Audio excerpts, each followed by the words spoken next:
రేపు నెల 12వ తారీఖున ఆంధ్రప్రదేశ్ రాష్ట్ర కురుమ సంఘం 10వ వార్షికోత్సవాన్ని విజయవాడలో తాడేపల్లి దగ్గర నిర్వహిస్తున్నాం. దీని గురించి కొద్దిమంది నాయకులు వక్ర పద్ధతిలో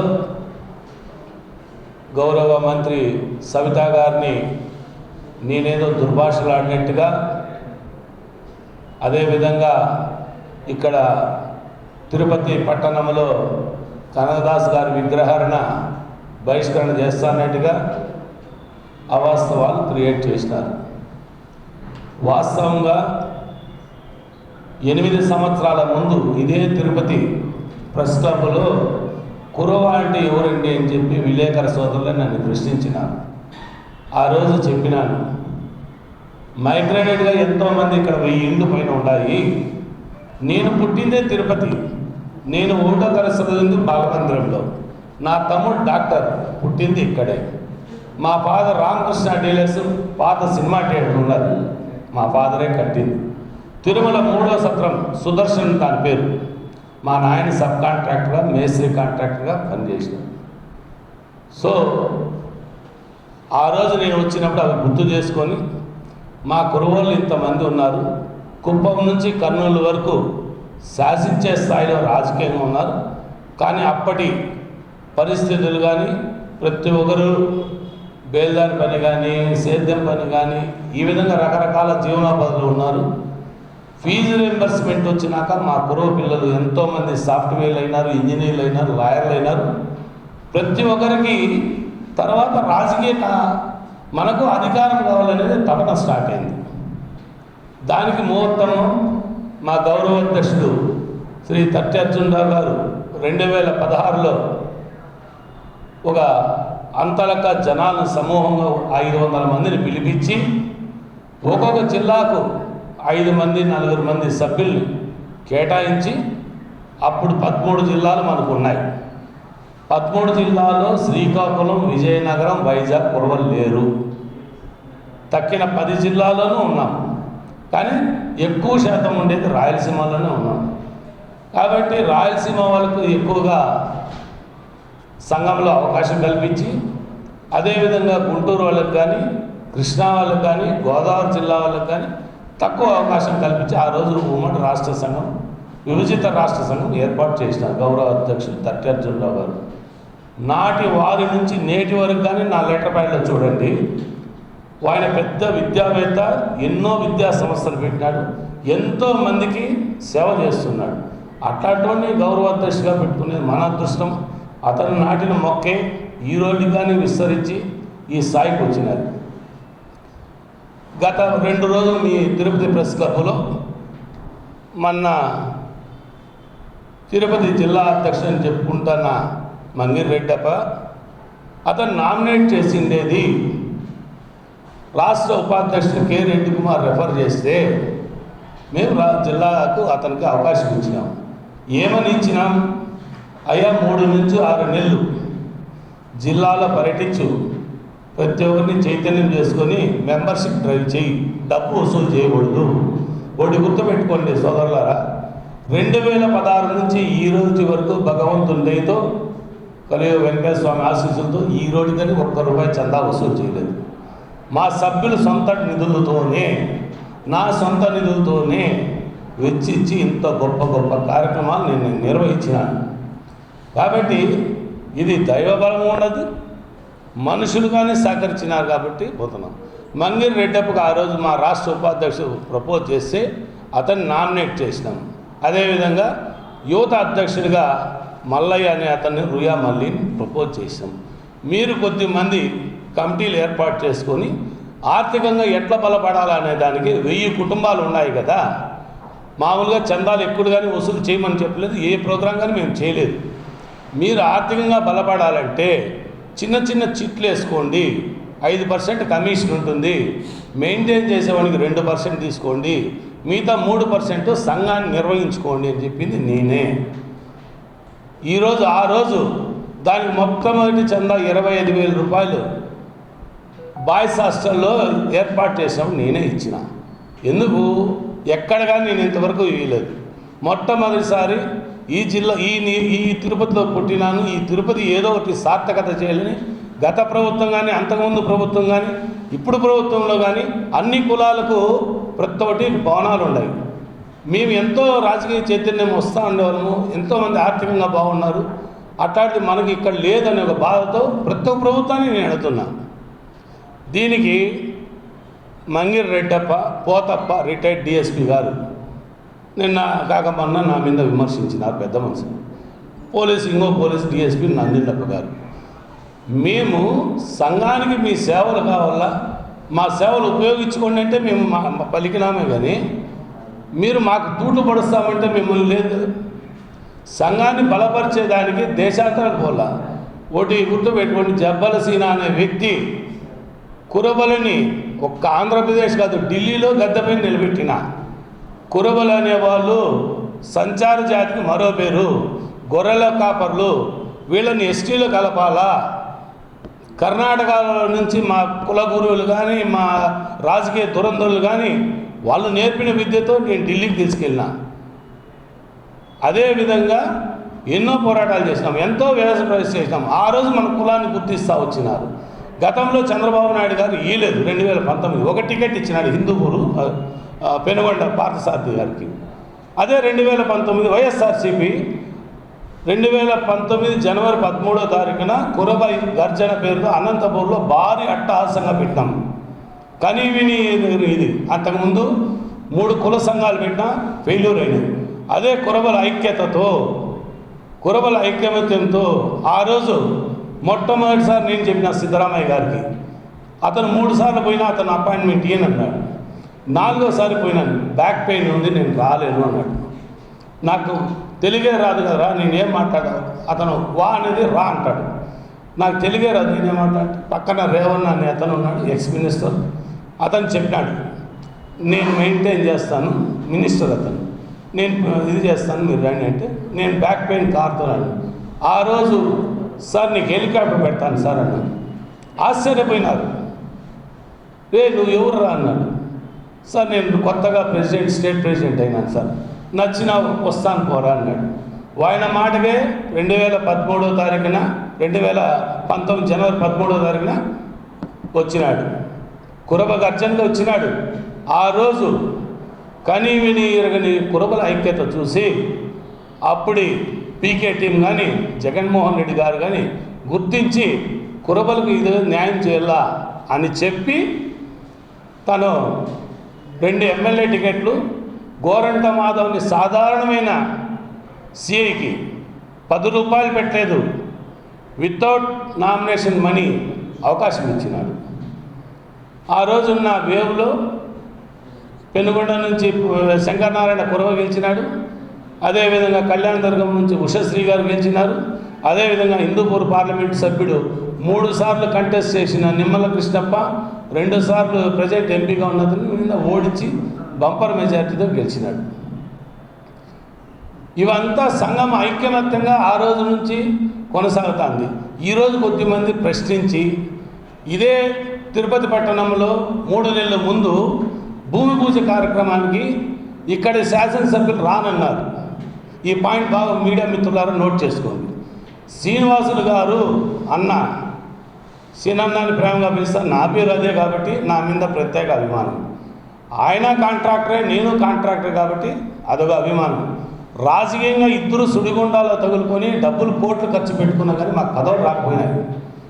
అదేవిధంగా అన్నకు 2019లో చిత్తూరు శాసనసభ్యుడిగా అవకాశం వచ్చింది. అన్న భూమి పూజకు అన్న నువ్వు ఎట్లా తిరిగి సాయం చేయాలన్నా స్థానిక శాసనసభ్యుడు అంటే ఒకటే మాట అన్నారు. నిన్న అంతా ప్రముఖులు ఉన్నారు కదా తిరుపతి, మీ వాళ్ళు నా ఎలక్షన్కి ఒక్కడు తిరిగినాడేమో చెప్పమని నేను వస్తాను శ్రీనివాసులు అన్నాడు. ఇది ఓపెన్. ఒక్కరే కానీ 10 మందిలో 100 మందిలో 200 మందిలో ఒకరన్నా వచ్చి అన్న మా కులం ఉంది, మేము 1000 మంది మైగ్రేట్ 1000 ఇండ్లు ఉన్నాయి అంటే మాకు ఒక 5000 ఓట్లు ఉన్నాయి. నీ ఇష్టం, ఎవరైనా పోవచ్చు, ఏ పార్టీకైనా పోవచ్చు, కానీ ఎంతోమంది కావాలి కదా. ఒకరు కానీ రాలేదు. నేను అడుక్కొని మీకు ఎవిడెన్స్ చూపిస్తా, అన్నని పిలిపించుకొని మా గౌరవం పోతుందన్న, నీ ద్వారా ఎన్నో ఏళ్ళ నా తపన సాయం చేయండి అని అంటే ప్రేమతో వచ్చినాడు. ఆ రోజు ఎంతో బిజీ అయినా శనివారం ఆ రోజు వచ్చి భూమి పూజ చేసి టెంకాయ కొట్టి దాన్ని కంప్లీట్ చేయమన్నాడు. కానీ ఆ రోజు మేము ఒకటే చెప్పినాం, ఇది చట్టబద్ధత కల్పించండి. చట్టబద్ధత కల్పించకపోతే మదనపల్లిలో ఒక విగ్రహం పెట్టేదానికి చూసినారు, అర్ధరాత్రి దొంగగా పెట్టారు. తెల్లారి మున్సిపాలిటీ వాళ్ళు కాలువ పక్కన ఉండాలని చెప్పి పెరికేసినారు. రేపు పొద్దున్నే ఈ ప్రాబ్లం ఇక్కడ రాకూడదని భూమి పూజ రోజే, ఆ రోజైతే ఎవరైతే జిల్లా నాయకత్వం అని చెప్పి మేము బాధ్యత ఇచ్చినామో వాళ్ళకే చెప్పినాము. వారు అవన్నీ లేకుండా ఒకరి ప్రోద్బలంతో ఈరోజు రాష్ట్ర సంఘం లేదు, ఇంగోరు లేదు, జబ్బలసి అనేవాడు ఎవరు, నోటికి వచ్చినది మాట్లాడదాం. మీ ద్వారా వాళ్ళని హెచ్చరిస్తుండేది ఒకటే, కులస్తుల మీద కేసులు పెట్టకూడదు అని చెప్పి ఉన్నా. సోషల్ మీడియా వ్యక్తిగత దూషణ మహా నేరం. మీరు ఇదే పునరావృతం చేస్తే తప్పకుండా కులస్తులు అనేది కానీ చూడకుండా మీ మీద అందరి మీద చట్టపరంగా ఏం చర్యలు తీసుకోవాలనో ఖచ్చితంగా తీసుకుంటామని చెప్పి మనవి చేసుకుంటాను. భవిష్యత్తులో కానీ మేము సంఘం ఏర్పాటు చేసి బ్రహ్మాండంగా అయిపోతా అన్నది గౌరవ మంత్రి గారికి మీ ద్వారా ఇంకోసారి చెప్తున్నాం. మీరు సంఘాన్ని కలపలేకపోయినారు, నెంబర్ 1. నెంబర్ 2, మీరు సంఘాన్ని విస్మరిస్తున్నారు. నెంబర్ 3, మేము ఏ కార్యక్రమాలున్నా మేము గైర్హాజరైతామని నిర్మోటంగా చెప్పినారు. నెంబర్ 4, ఇదే చిత్తూరు జిల్లా, ఇదే కడప జిల్లా, ఇదే దీంట్లో మీరు ఎందుకు సమన్వయం చేయలేకపోతున్నారు. నెంబర్ 4, ఇదే ఒకసారి యుద్ధం జరిగింది, ఒళ్ళిగట్ల రెడ్డప్ప జబ్బలసిన 500 మంది పంచాయతీ చేశారు. ఎక్కడ? అప్పటి మంత్రి శంకరనారాయణ, అప్పటి ఎంపీ మాధవ్, అప్పటి మాజీ ఎమ్మెల్యే పార్థసారథి, అన్ని రాజకీయ పార్టీలు చేశారు. ఆ రోజు కానీ నాలో స్టెప్ ఉంది, నాలో ధైర్యం ఉంది, నేను పరిగెత్తానని చెప్పి నాకు అందరూ సపోర్ట్ చేశారు. 120 మంది నాకు మద్దతు ఇచ్చినారు, 20 మంది ఇవ్వలేదు. ఈరోజు నేను ఆదర్శం తీసుకుంటానది ఒకటే, ప్రధానమంత్రి మోడీ గారు. నాకు 199 మార్కులు కావాలని లేదు, 51 వస్తే నేను గెలిస్తే చాలు. గెలిచినాక 49 మందిని నా పక్క ఎట్లా తిప్పుకోవాలనేది నా నిర్దేశం. కాబట్టి ఆ రోజు నుంచి ఒక సాధారణమైన కుటుంబం, ఒక మేస్త్రి కొడుకుగా నేను జన్మించి ఈ స్థాయికి వచ్చినా అంటే కలియుగ వెంకటేశ్వర స్వామి ఆశీస్సులు కానీ ఇంకో రకం కానీ ఎంతోమందికి ఎంప్లాయ్మెంట్ ఇచ్చిన ఊరికే లేనిపోని రంగులు పూస్తున్నారు. ఇప్పుడు 1989 తెలుగుదేశం పార్టీ సభ్యత్వం నాది. దాని తర్వాత 2018 నేను రాష్ట్ర అధ్యక్షుడు. 2018 డిసెంబర్ 16వ తారీఖున ఐలాపురం హోటల్లో 2/3 మెజార్టీతో నేను ఎలక్ట్ అయినా. నన్ను అన్నారు, పిచ్చి పిచ్చిగా మాట్లాడుతున్నారు. ఏమండి మీడియా మిత్రులారా, నా కాడికి నేనంటే మీరు రాస్తారా? ఒక రిజిస్టర్ నెంబర్ ఇంత ధైర్యంగా ప్రింట్ వేసుకొని ఇంత ధైర్యంగా నెంబర్ వేసుకున్నాను చూడండి, పోగలుగుతామా? ఈ నెంబర్ మళ్ళీ వెనక్కి రమ్మంటే వస్తుందా? సో ఇంత ధైర్యంగా నేను సమావేశాలు పెడతా, ప్రతి ఒక్కటి కార్యక్రమాలు నిర్వహిస్తా అంటే పార్టీకి ఒక రంగు, దీనికి ఒక రంగు. ఎస్, మా రాజకీయ పార్టీ, మా రాజకీయ ఈ కుల నిర్మాణంలో ఏ రాజకీయ పార్టీ మాకు అవకాశం ఇస్తుందో ఆ రాజకీయ పార్టీ అనుకంటేనే పోతామన్నాం. ఎస్, మొన్న జగన్మోహన్ రెడ్డి గారు ఇచ్చినారు, హిందూపూర్ కురవ దీప్ గారికి ఇచ్చినారు, పెనుగొండ ఉషశ్రీ చరణ్కి ఇచ్చినారు, అనంతపూర్ ఎంపీగా శంకరనారాయణ గారికి ఇచ్చినారు. వాళ్ళు ఓడిపోయినారు, వీళ్ళ అదృష్టంతో వీళ్ళు గెలిచినారు. ప్రజలు ఎవరికి పట్టం కడతారో భగవంతునికే తెలియాలి, కానీ సామాన్య మానవం అని తెలిసిన. మేము చెప్తాండేది, మా కులానికి ఎవరు ప్రేమిస్తారో ఇప్పుడు చంద్రబాబు దగ్గరికి పదండి, అమ్మ మంత్రి మీ ద్వారానే పదం రండి, మా రాష్ట్ర సంఘం అంతా వస్తుంది, 2 ఎకరాల భూమి కేటాయించండి, శ్రీశైలంలో భూమి కేటాయించండి, ప్రతి ఒక్క ఎక్కడెక్కడ పిలిగ్రిమ్ సెంటర్ ఉందో అక్కడేంటి రాష్ట్ర సంఘం తరఫున మేము కడతాం. రాష్ట్ర దేశంలో కురువోళ్ళు 12 కోట్ల మంది ఉన్నారు. నీకన్నా తెలిసినో తెలీదో మంత్రి గారు, ఢిల్లీ వరకు నేను తిరిగిన, కురవ అనేది ఎక్కడెక్కడ ఉన్నది తాడేసిన. కాశ్మీర్ నుంచి కన్యాకుమారి వరకు మనం ఉన్నాం. కాశ్మీర్లో గడి అంటారు, రాజస్థాన్లో దేవాసి అంటారు, హర్యానాలో మధ్యప్రదేశ్లో గడారి అంటారు, మహారాష్ట్రలో ధన్గర్ అంటారు, గుజరాత్లో రబారి రాయకా అంటారు. అదే తమిళనాడుకి వస్తే కురుమ్మన్ అంటారు. అదేవిధంగా కేరళ పోతే కురువన్ అంటారు. గోవా డిప్యూటీ సీఎం కానీ మనోడు చంద్రకాంత్ కవళేకర్ బాబు.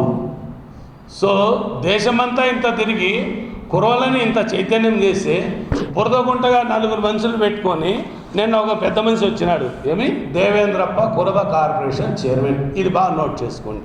నేను నా గురించి ఏం చెప్పినారో మీరు కొద్దిగా నాకు చెప్తే నేను దానికి అతనికి సమాధానం చెప్పగలుగుతాను.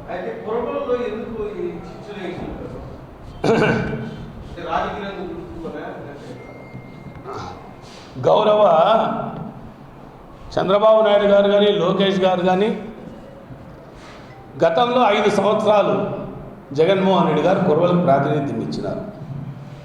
రాయలసీమలో మేము చెప్పినప్పుడు అప్పుడు చంద్రబాబు గారు పరిశీలించలేదు. అప్పుడు చంద్రబాబు గారికి నిజాలు తెలియలేదు. చంద్రబాబు గారు ఒక ప్రైవేట్ సైన్యాన్ని పెట్టుకున్నాక కురవల్లో ఇంత మా వాగ్దాటి మా ఇది మేము ప్రతి ఒక్కటి చెప్పేది గుర్తించి, అరే కురవల్లో ఇంత ఉన్నారో మనం పొరపాటు చేసినామే, నా సొంత నియోజకంలో నేను ఓట్లు ఎందుకు పోయినానని చంద్రబాబు గారు తెలుసుకొని కురవలకి ఈ విధంగా రాజకీయ అవకాశం ఇచ్చినారు. ఒక దేవేంద్రప్ప అనే వ్యక్తి, అతను తెలుగుదేశం పార్టీలో మోస్ట్ సీనియర్. నాకే ఎన్నోసార్లు అడిగినాడు, అన్న టికెట్ ఇప్పించండి అన్నాడు. ఈ పెద్ద మనిషి కోసం, అయ్యా నీ దగ్గర డబ్బు ఎంత ఉంది, ప్రజెంట్ ఇప్పుడు డబ్బు చూపితేనే టికెట్టు, నేను డబ్బు చూపించిన 2019లో నాకు టికెట్ రాలేదయ్యా అని చెప్పిన. లేదు నాకు ఏదో ఒకటి చేయన్నారు. సరే నువ్వు డబ్బు ఎంత పెట్టుకుంటా అంటే దాని గురించి చెప్పాడు పెద్ద మనిషి. అదేవిధంగా ఇదే కర్నూలు నేను పోయి కొద్ది రోజులు అక్కడ ఉండి నేను వేరే ఇండస్ట్రీస్ పెట్టాలని సర్వే చేస్తుంటే, అరే అక్కడ లోకల్లో ఉంటే కురబలకి ఎంపీ టికెట్ ఎందుకు ఇరు అని చెప్పి ప్రశ్నించిన నేను. అక్కడ అగ్రకులాల దెబ్బకు భయపడినారు. ఎవరు కానీ ఎదురుగా నిలబడే శక్తి కానీ మా కురవ సోదరులకి. అప్పుడు నేను ప్రశ్నించిన, ఏమని చెప్పినా, వాల్మీకి సోదరులకి 3 సార్లు అవకాశం తెలుగుదేశం పార్టీ ఇచ్చింది, ఈడీ కమ్యూనిటీ సోదరులకి 2 సార్లు అవకాశం ఇచ్చింది, మళ్ళీ మా కురవలని ఎందుకు విస్మరించింది అని ప్రశ్నించిన. దాని తర్వాత వైఎస్ఆర్ పార్టీ 2 సార్లు నేసేవాళ్ళకి పద్మశాలికి అవకాశం జగన్మోహన్ రెడ్డి గారు ఇచ్చినారు. ఒకసారి బుట్టారెడ్డి గారికి ఇచ్చినారు, ఒకసారి మన డాక్టర్ గారికి అవకాశం ఇచ్చినారు. 2 సార్లు బంపర్ మెజార్టీతో గెలిచినారు. అప్పుడు గౌరవ చంద్రబాబు నాయుడు గారు ఆలోచన చేసి ఒక సాధారణమైన ఎంపీటీసీ హయ్యర్ ఎడ్యుకేషన్ చేసినాడు, బస్తిపాటి నాగరాజా. నేను కురవ సంఘం మీటింగ్ పెడితే కురవలు ఎందుకు రాజకీయ చైతన్యం కాకూడదని నేను ప్రతి ఒక్క జాగాలో ప్రెస్ మీట్లు పెడతా అంటే నా పక్కన వచ్చి, అన్నా నేను ఎంపీకి పోదామని ఉన్నాను అన్నాడు. నేను నవ్విన. చిన్న ఇన్నోవా కారులో ఉండవు, ఆర్థిక పరిస్థితి చూసుకున్నావా అన్న ఇబ్బంది లేదన్నా. రైట్ ధైర్యం అన్నా. ఈరోజు కానీ నేను బస్తిపాటి నాగరాజు ఫోన్ నెంబర్ ఇస్తా, మాట్లాడండి. జబ్బలసీన ధైర్యం చెప్పినాడు కాబట్టి ఈరోజు ఎంపీగా కూర్చున్నాడు. జబ్బలసీన ఐడియాలు వినే దేవేంద్రప్ప నిన్ని జిల్లా అధ్యక్షుడిగా వెలియేస్తే నేను చేరదీసిన. జిల్లా అధ్యక్షుడు వెలివేసినారు, నువ్వు అన్ఫిట్ క్యాండిడేట్ అని చెప్పి. కానీ నేను చేరదీసిన. నువ్వు చెప్పిన ప్రపోజ్ చేసిన వాళ్ళకి రాష్ట్ర సంఘంలో వైస్ ప్రెసిడెంట్ ఇచ్చిన, నువ్వు ప్రపోజ్ చేసిన యూత్కే వర్కింగ్ ప్రెసిడెంట్ అవకాశం ఇచ్చిన. నువ్వా నా గురించి విమర్శించే? కరెక్ట్ కాదు కదా. ఏదున్నా నీ కోసం మేము పాటుపడినాం, అంతేగాని ఎవరో చెప్పినారు ఎవరో చేసినారు అని చెప్పి పరిగెత్తుకొని వచ్చి ఊపుతోడు సన్యాసం చేయడం కరెక్ట్ కాదు. గౌరవ మంత్రి సవితమ్మ, మరొక్కసారి నేను చెప్తున్నా మీడియా మిత్రుల ద్వారా, నేను ఆమెను వ్యక్తిగతంగా విమర్శించలేదు. మా అన్నమయ్య జిల్లా గౌరవ అధ్యక్షుడు, అదేవిధంగా షెపర్డ్ ఇండియా ఇంటర్నేషనల్ స్టేట్కు వైస్ ప్రెసిడెంట్గా ఉన్న లాయర్ రవిశంకర్ గారు దీని గురించి మాట్లాడతారు. మంత్రి గారు ఏం చేసినారు, ఏమి ఆదర్శవారు అనేది గొప్ప పేరు ఉండాలి. నిజం చెప్పాలంటే మీరు అడిగింది ఆ ఇద్దరు డిఎస్పీలు వాళ్ళ భవిష్యత్తు వాళ్ళ ప్రమోషన్కి నిజం చెప్పాలంటే మైనారిటీ సోదరుల తర్వాత ఈ భారతదేశంలో యాదవ్ ఉన్న యూనిటీ ఎవరికి లేదు. దాన్ని పసిగట్టిన ఇద్దరు పోలీసు ఉన్నతాధికారులు ఆ దావలో వెళ్ళిపోయినారు. ఇది వాస్తవం. వాళ్ళు కులం మీద ప్రేమతో కాదు. ఈరోజు జబ్బలసీన ఒక విస్తరించే కొద్దికి తట్టుకోలేక నేను కురవాడు అని చెప్పి నువ్వు వచ్చినావు. సంతోషం, వెల్కమ్ చెప్పాం. స్టేట్ కమిటీలో ఇద్దరికి పెట్టాం. Is now one of the founder Pothappa. నీకు వయసు సహకరించలా, ఆరోగ్యం సహకరించలా.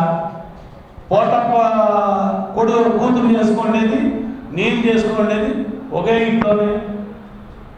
పోతప్ప కూతుర్ని ఇచ్చిండేది నాకు బాబాయ్ చేస్తాడు, అతను కొడుకు ఇచ్చినాడు, దగ్గర బంధుత్వమే. ఆ రోజే మేము ఇది చేసినాం. పోతప్ప అనేవాడు రాజకీయంగా ముందుకు చూసుకొని పోవాలని చెప్పి ఎంతో తపన పడినాడు. కానీ ఆచరణలోకి వచ్చిన గుళ్ళంతో విషం మాదిరిగా కుళ్ళు నింపుకుంటే ఎంత వస్తుందని ఈరోజు శభాష్ లాస్ట్ సెప్టెంబర్లో ఇదే దీంట్లో తిరుపతిలో పెట్టింటే కళ్యాణ మండపంలో అతను డిఎస్పీ, కేంద్ర మంత్రి, రిటైర్డ్ డిఎస్పీ పిలిస్తే ఇద్దరిని వేదిపించిపోయినా. యాదవ్ అంటే అతను ఇదిగానే చేసినాడు. కురవాళ్ళు మనవాళ్ళు సార్ అంటే పక్కన కూర్చొని పెట్టుకున్నారు. ఆ మాత్రం విశ్వాసం లేని వాళ్ళు ఏమంటారు? ఏమాత్రం విశ్వాసం ఉంటే వాళ్ళకి? ఇప్పుడు కానీ చెప్తున్నాం, నేను భారీ డొనేషన్ ఇస్తాను, సవితమ్మ నువ్వు ల్యాండ్ ఇప్పించు తల్లి, ల్యాండ్ ఇప్పించు, 2 ఎకరాల భూమి నేను రెడీగా ఉన్నా, కట్టేదాన్ని నడుము పెడదాం రా. మీ తండ్రి గారి పేరు మీద నువ్వు ఎంతో లెక్క చేస్తానన్నా కదా, రా మీ తండ్రి గారి మీద ఏడా చెయ్యి. శాశ్వతం కదా ఇది. వేరే వాళ్ళు చెప్పేది ఒకటి కాదు, వాస్తవంగా ఆమె గురించి మా సోదరుడు, మా అన్నగారు లాయరు రవిశంకర్ గారు మాట్లాడతారు.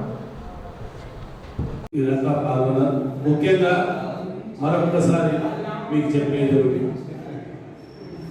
కుల సంఘాన్ని దయచేసి రాజకీయ నాయకులు విభజించకండి. మీ రాజకీయ నాయకులు ప్రభుత్వాలు మారచ్చు, ఓటు మారచ్చు, బుర్ర జల్లే కార్యక్రమాలు మానుకోవాలా. లాయర్ రవిశంకర్ గారు చెప్పినట్టు మేము 5వ తారీఖున భూమి పూజకు పనికొచ్చే పువ్వు విగ్రహావిష్కరణకు పనికిరాలంటే వాళ్ళ వెంటనే వాళ్ళకే వదిలేస్తున్నాం. ఇప్పటికీ మరొకసారి చెప్తాను, గౌరవ సవిత గారిని నేను వ్యక్తిగతంగా కులం పేరు కానీ ఇంకోటి కానీ నేను మాట్లాడలేదు.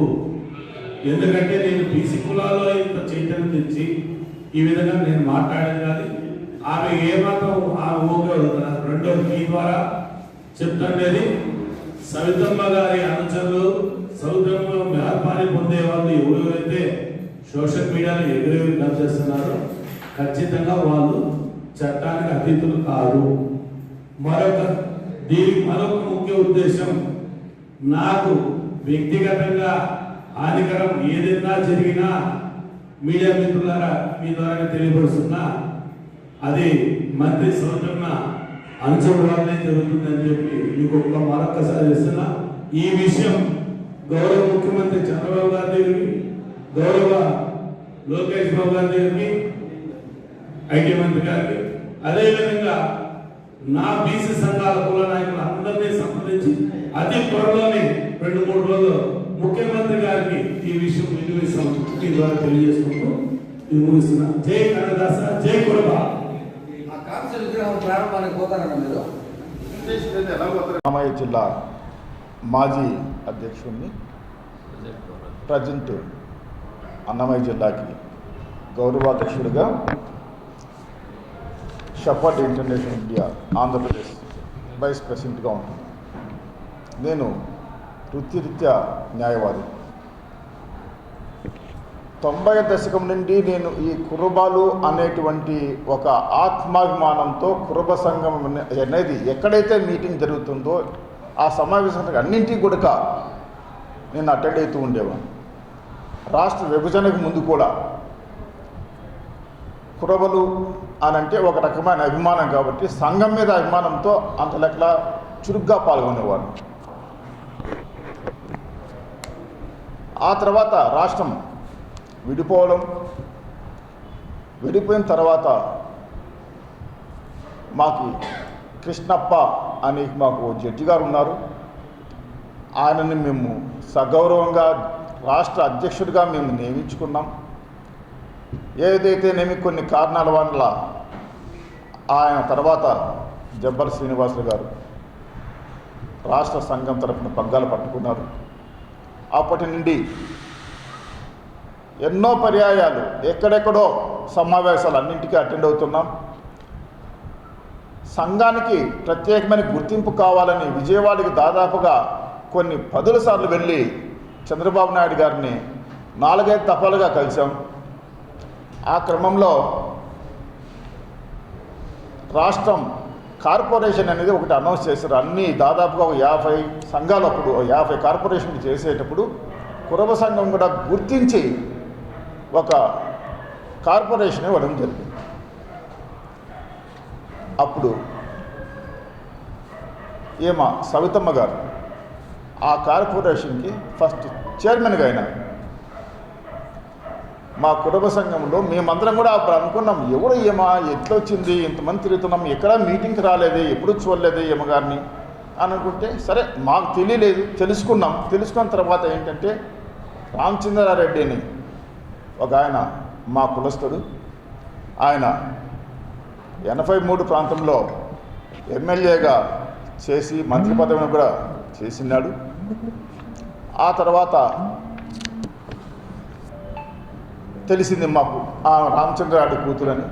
ఆ వ్యక్తిగత విషయాలు వేరు, వాటిని మేము వ్యక్తిగతంగా ఎప్పుడు కూడా విమర్శించలేదు. కాకపోతే ప్రభుత్వాలు ఎన్ని మారినప్పటికీ కూడా మాకు సరైనటువంటి గుర్తింపు లేక మాకు రావాల్సిన ఫలితాలన్నీ ఏవైతే ఉన్నాయో మమ్మల్ని అడ్డు పెట్టుకొని కులస్తులు తినేస్తున్నారనే బాధ, అది మాకే రావాలా అని. అంటే కులం తరఫున స్వార్థం కావచ్చు, కానీ మా కులస్తులకు మాకు రావాల్సిన ఫలితాలు రావాలా అనేది మేము ఆలోచన చేసే పరిస్థితి. అంతమించి వేరే ఇంకేం లేదు. ఆ వ్యక్తిగత విషయాలు మాకు అవసరం లేదు.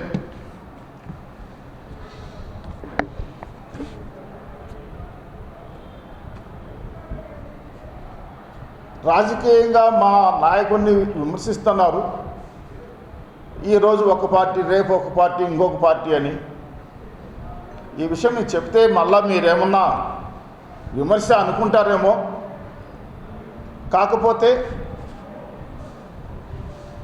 ఆగస్టు అంటే 2025 సంవత్సరంలో ధర్మవరంలో కురబా యూత్ గర్జన ఏర్పాటు చేసినప్పుడు అక్కడ కురబలకి మధ్యలో విభేదాలు సృష్టించింది ఈ అమ్మగారే. మా కురబలకి మధ్యలో విభేదాలు సృష్టించారు. ఏంటి అంటే, టీడీపీ శ్రేణులు ఎవరు పోవద్దండి, ఇది కేవలం బీజేపీ సంబంధించింది అని ఒక చిన్నగా అట్లా హింట్ ఇచ్చారు. అంటే అది ఆ మనసులో ఏమనుకుందో తెల్ల, కానీ ఆ కురబ యువ గర్జనలో యువతకి మధ్యలో అలా చిన్నగా నిప్పు రాజేశారు. అంత మునుపు మదనపల్లిలో రామతులసి కళ్యాణ మంటపంలో ఒక పెద్ద ఎత్తున మీటింగ్ జరిగితే ఆమె గారికి ఇన్విటేషన్ ఇవ్వడం కూడా జరిగింది. అమ్మ మీరు రండి అని. ఎందుకు అంటే మా ఆడపడుచుగానే మేము ఆమెను గౌరవిస్తూ వచ్చాం. రండి అమ్మ అని మా సంఘం తరఫున వెళ్ళి మా సంఘ సభ్యులందరూ కూడా ఆమెని ఆహ్వానిస్తే ఆమె ఎన్ని కారణాలో ఏమో ఆమె అయితే రాలేదు. సరే, అప్పట్లో మళ్ళీ మూడోసారిగా మా రాష్ట్ర అధ్యక్షుడిని ఏకగ్రీవంగా మేము జబ్బల శ్రీనివాస్ గారిని అధ్యక్షునిగా ఎన్నుకోవడం, ఆయన అధ్యక్షతని ఇప్పుడు కూడా ఈ సంఘం ముందుకు వెళ్తూ ఉంది. అప్పుడు జనరల్ బాడీ మీటింగ్ కూడా ఏర్పాటు చేసి ఉంటుంది. ఆ కార్యక్రమానికి ఏదో పెద్దగా ఆహ్వానించినాం, కానీ ఆమె సొంత విషయం రాలేకపోయారు. సరే, 2024 సంవత్సరం జూలై నెలలో తిరుపతి పట్టణంలో ఎస్ఆర్ కన్వెన్షన్ సెంటర్ ఒకటి ఉంది. అక్కడ దేశవ్యాప్తంగా ఎన్నికల్లో ఎన్నుకోబడినటువంటి విజేతలకు అందరికీ ఎంపీలు ఎమ్మెల్యేలు ప్రస్తుతం ఉన్నారు, వాళ్ళందరినీ కూడా ఒక వేదిక పైకి తెచ్చి 12 రాష్ట్రాల నుండి గెలిచిన వాళ్ళకి అందరికీ కూడా ఒక వేదిక మీదకి పిలిపించి వాళ్ళందరినీ కూడా ఘనంగా సన్మానం చేసుకోవడం జరిగింది. ఆ సన్మానాన్ని కార్యక్రమానికి ఆమెను కూడా సంఘం తరపున ఆహ్వానిస్తే ఆమె రాలేదు కదా, మిగతా కొద్ది మందిని కూడా పోవద్దని కట్టడి చేసినటువంటిది ఆమె పరిస్థితి. అంటే I'm sorry to say that, నీ విమర్శించట్లేదు, ప్రశ్నిస్తున్నా. నువ్వా ప్రశ్నించేది, నీవా విమర్శించేది, నీ స్థాయి ఏంటి ఇది కాదు. కులస్తుడుగా నేను మాట్లాడుతున్నా, అంతకుమించి వేరే ఇంకేం లేదు. ఇక్కడ వైషమ్యాలు అంటే కురబలకి మధ్యలో సమస్యలు అనేవి వస్తాయి. ఏదో ఒకటి చెప్పి ఇంకొకటో వేరే, అటువంటి ఏదైనా పెద్ద మనసుతో పరిష్కరించడానికి ప్రయత్నం చేయాలే కానీ ఒక వర్గానికి నిపురా చేసి మీరు బోర్డు కొట్లాడుకోపండ్రా అని చెప్పేటువంటి పరిస్థితి రాకూడదు. ఈ రోజుకి కూడా మేము ఏం చేస్తున్నామంటే ఒక విషయం చెప్తాను. మీకు రాజకీయంగా మీకు ఎదుగుదల కావాలా అనుకోవడం, అక్కడి నుండి మా కార్పొరేషన్కి సవితమ్మ గారు చైర్మన్గా కావడం, అప్పటి నుండి గ్రామాల్లో మా దైవం కనకదాస్ గారి విగ్రహాలు ఇప్పించడం మీరైతే చేశారు. ఇదంతా ఎందుకు చేశారు అని మేము అడగట్లేదు, మా కుటుంబాలకు కావాలా కాబట్టి వాళ్ళని ప్రసన్నం చేసుకునే ఉద్దేశంతో చేసిందే. అలాగనే ఆ విగ్రహాల్లాగే మిగిలిపోతాయి కానీ ఫర్దర్ డెవలప్మెంట్ ఏమి ఉండదు. ఎప్పటి నుంటో ఇన్నాళ్ళ నుంటో మేము అడుగుతుంది ఏంటి అంటే, తిరుపతిలో ఒక కళ్యాణ మండపం కట్టుకునే దానికి గాను మాకు ఒక స్థల సేకరణ కావాలని మొదటి నుండి మా ఎజెండా ఉంది. అలాగే ప్రతి జిల్లాలోనూ ప్రతి గ్రామంలోనూ కురబలకి గొర్రెలు మేపుకునేందుకు గాను ఒక విస్తీర్ణాన్ని ఏర్పాటు చేయమని ఉంది. అవి పర్మనెంట్గా మాకు ఉపయోగపడతాయి. మీరు చేయాలనుకున్న డెవలప్మెంట్ ఏదన్నా ఉంటే, కులం మీద అభిమానం ఉంటే అటువంటి చేసి చూపించండి, అది తప్పులేదు. ఇలాగే అయింది తల్లి, ఒక విగ్రహం పెట్టేసి మా మధ్యలో చుచ్చు పెట్టడం ఎందుకమ్మా? మీరు విగ్రహం పెడుతున్నారు కానీ ఆ విగ్రహం పెట్టుకునే దానికి గాను మీరు పలుకుబడితే పెడుతున్నారు. ఇంత మునుపు విగ్రహం పెట్టారు ఒకటి మదనపల్లిలో, పొద్దున్నే రాత్రి సాయంత్రమో విగ్రహం పెట్టేస్తే పొద్దున్నే వచ్చేసి మున్సిపాలిటీ కూడా వచ్చి వెళ్ళిపోయారు. ఏంటంటే మీకు పర్మిషన్ లేదండి. ఇవాళ ఇక్కడ విగ్రహం పెడుతున్నారు, రేపు బస్టాండ్ వచ్చేసి ఆ సర్కిల్ వచ్చేసి ఇంకొంచెం డెవలప్ కావచ్చు, మీ పలుకుబడితో విగ్రహం పెడుతూ ఉండొచ్చు. కానీ రేపు దాన్ని తీసేయకోకుండా ఉండడం కోసం దానికి తగ్గ ఏదైనా ఒక పర్మిషన్ లాంటివి, ఒక భరోసా అనేది ఏం లేదు. ఒక పర్మిషన్ తీసుకొని మున్సిపాలిటీ దగ్గర నుంచి పెట్టిస్తే ఫ్యూచర్లో మళ్ళా తీసేసేటువంటి అవమానకరమైన పరిస్థితి లేకుండా ఉంటుంది అని మా రిక్వెస్ట్. ఇంకొక విషయం ఏంటంటే, ఈ విగ్రహం ఇక్కడ ఏర్పాటు చేయడం కేవలం తిరుపతి వాళ్ళకి సంబంధించిందే అని మా పోతప్ప గారు చెప్పారు. అలాగనే ఇక్కడ దీంట్లో ఉండబడినటువంటి ఈ ఒక కమిటీ ఉంది, వాళ్ళకి సంబంధించిందే, వాళ్ళే ఇన్వైట్ చేస్తున్నారు. దానికి రాష్ట్ర సంఘానికి ఎటువంటి ఆహ్వానము లేదు. అందుకోసము ఒక 3 దినాల క్రితం రాయచూరులో జరిగిన సభలో మా సమావేశంలో మేము ఈ విషయమే అడిగాం. ఇది మీకు ఇంటి పండగలాగా చేసుకుంటున్నారు, మీరే చేసుకుంటున్నారు, మీ కాళ్ళకు మీరే మొక్కుని మీరే ఆశీర్వదించుకుంటున్నారు, మేమేం చేయాలి? మాకు ఇన్విటేషన్ ఉంటే అంటే రాష్ట్రం తరపున రాష్ట్రాన్ని ఇన్వైట్ చేస్తే రాష్ట్ర సంఘం తరపున రాష్ట్ర సంఘం వచ్చేసి గ్రామాల్లో, మండలాల్లో, జిల్లాల్లో అంతలెక్కలా ఉంది. రాష్ట్ర సంఘాన్ని మీరు ఇన్వైట్ చేయగలిగితే మేమందరం కూడా వస్తాం. కానీ మీరు ఆ పని చేయట్లేదే. రాష్ట్ర సంఘానికి ఇన్విటేషన్ లేదు. నేనేదో భూమి పూజ కోసమో ఏదో కొన్ని అవసరం కోసం మా అధ్యక్షుని పిలిపించుకొని మీరు చేసుకున్నారే, ఈ ఉత్సవం జరుపుతున్నారు. రాష్ట్ర సంఘానికి రాష్ట్ర అధ్యక్షుడిగా ఎందుకు అతనికి అర్హత లేదు? మీరు ఎందుకు పిలవరు? ఇంకొక పెద్ద మనిషి అంటాడు కులం నుండి వెళ్ళేస్తామని. అలాంటి విషయాలు వ్యక్తిగతంగా మాట్లాడితే బాగోదు. వ్యక్తిగతంగా ప్రతి ఒక్కరిని ఒక మాట అంటే ప్రతి వ్యక్తిగతంగా వాళ్ళు బాధపడే పరిస్థితి వస్తుంది.